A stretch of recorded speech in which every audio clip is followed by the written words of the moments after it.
Never was a plant more indigenous to a particular part of the earth than was George M. Cohan to the United States of his day. Oscar Hammerstein II aptly wrote in a tribute to Cohan in 1957. Cohan came of age as the U.S. came into its own as a world power.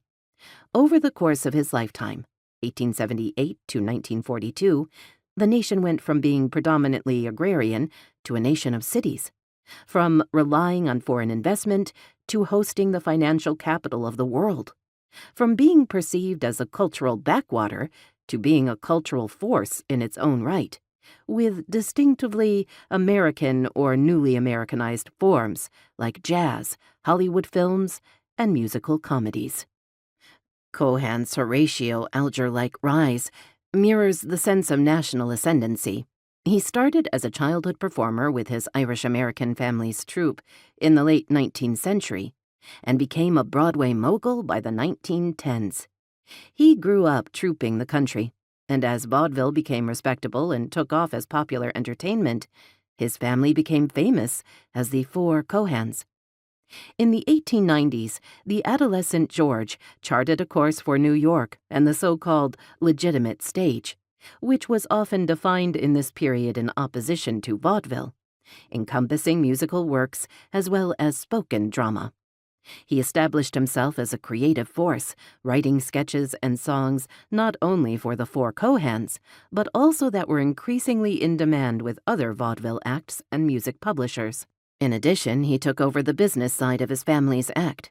Breaking onto Broadway in the first years of the 20th century, Cohan captured the mood of the nation with patriotic, populist bravado and relentless motion. A 1909 Los Angeles Times article explained that with his multiple roles and enormous output, Cohan is a sign of the times.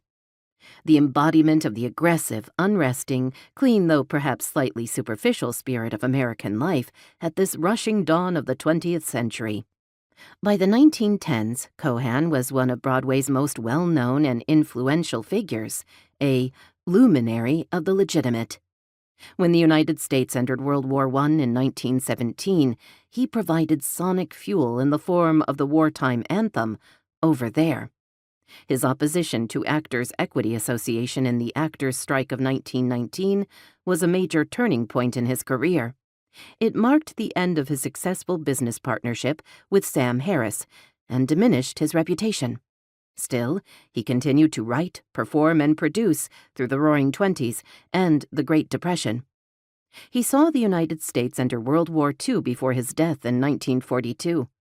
His career spanned decades that seem like centuries, to borrow an evocative phrase from scholar Sonny Stalter Pace about Cohan's close contemporary, Gertrude Hoffman.